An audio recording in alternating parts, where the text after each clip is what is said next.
Fortnite releasing OG cosmetics seems like a very, very good thing for the community, but in the long run, it could hurt Fortnite for all of eternity. Yo, what's going on, guys? If you're new here, my name is Tricky. Make sure to use code TRICKYS, TRICKYS, in the Fortnite item shop. Also, make sure to join the Discord down below where we do giveaways almost daily. Now, as we all know, we just saw the return of Renegade Raider along with Aerial Assault Trooper in the entire Season 1 season shop. A lot of people were happy about this, but OG fans really were angry about this because they've had this skin for over 7 years and they decide to bring it back just now. And what really sucks is that a lot of these players that bought it exclusively thought it would be exclusive forever. I mean, the season shop had a countdown, and once it hit 0, you could not buy it anymore.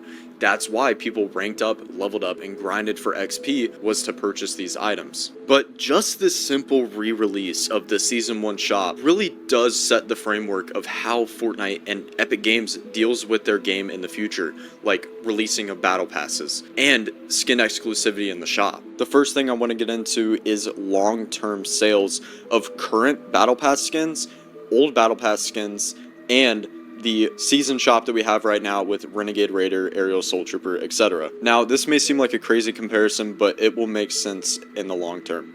So, let's take Renegade Raider, pre-re-release, whenever it was very, very rare. I'll compare it to a 1 of 100 vehicle, a car that many people do not have. It may not look nice, it may not be practical, but it is very expensive just because it is exclusive and rare. And let's take a Chapter 6 Battle Pass skin, like the Tier 100 skin. It would be like a, nice BMW, maybe a $60,000 car. If the vehicle that is very exclusive, that is 1 of 100, was to be reproduced and basically mass-produced, obviously the value would go down. Less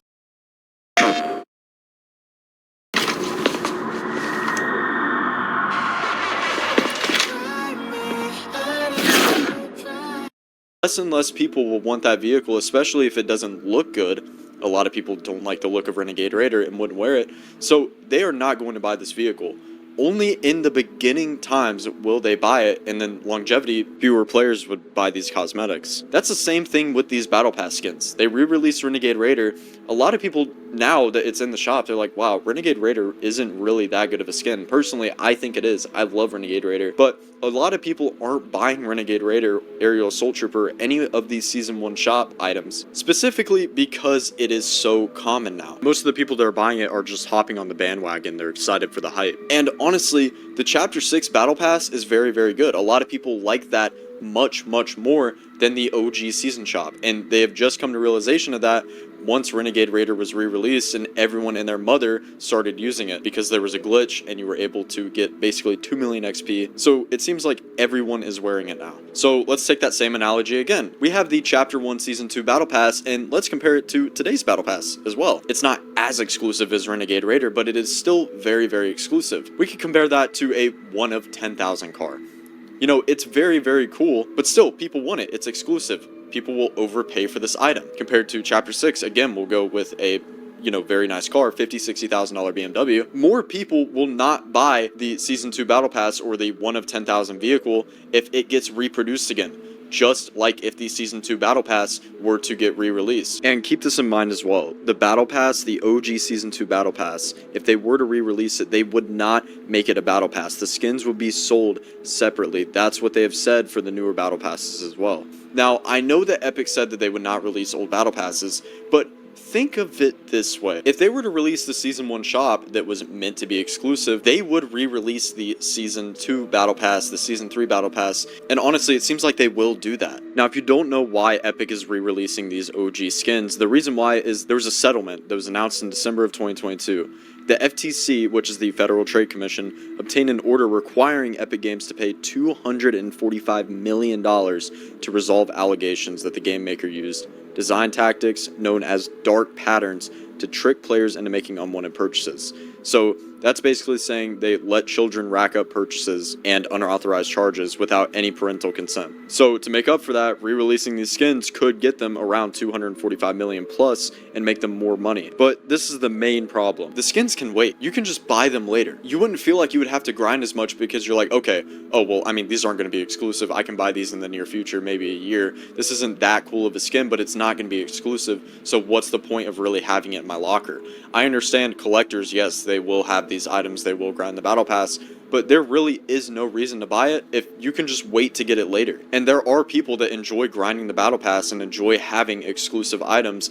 And let's say you hit level 400 or 500, an insane level, like back in chapter 2 season 2. You would have unlocked those golden skins, the pure gold skins, that allowed only people of that level to have that skin. Now, I'm not saying everything should be exclusive, and I hope that you know that I'm not saying that, but some things that are exclusive are actually very, very good for the game because it gives the people a reason to grind.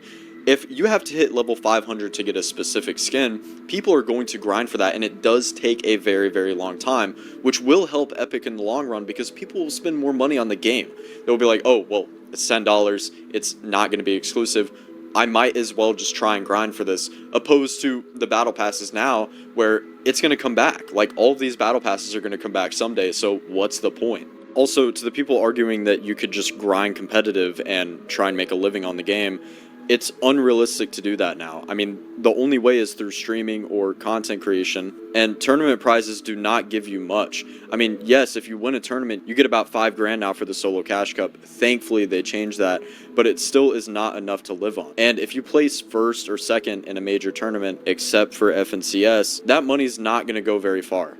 Yes, it may seem like a big chunk of money, but it's just not going to go far in the long run.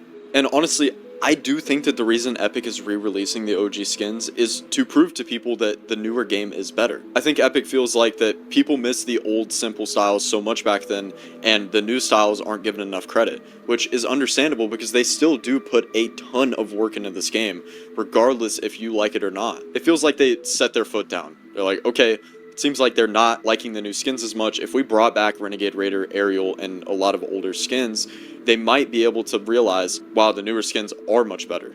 And honestly, I think that's why they made Chapter 1 a permanent game mode as well, is to basically enlighten the brand new chapters that are coming out. Because people don't have a specific chapter or a specific map for a while, they think it's much better because it's more exclusive.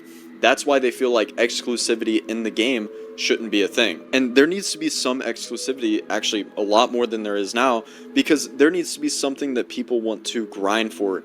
They want to be the top dog. If they get in lobbies and they show off their skin, they want people to be like, oh, holy cow, like this guy is insane at the game. Especially if you hit like level 500 and have an exclusive skin, those people want to be able to flex these items. And I know that's kind of a controversial topic, but that's what it's meant to be, is to have some form of exclusivity so that the game is a little bit competitive. And honestly, if there's no exclusivity in the Battle Pass, I won't care at all to grind levels or grind the Battle Pass.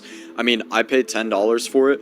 I'll play a game or two, but I really realistically don't care to buy anything else in the shop either. The only thing I buy is, you know, a collab skin here or there, and I feel like most of the community feels like that as well.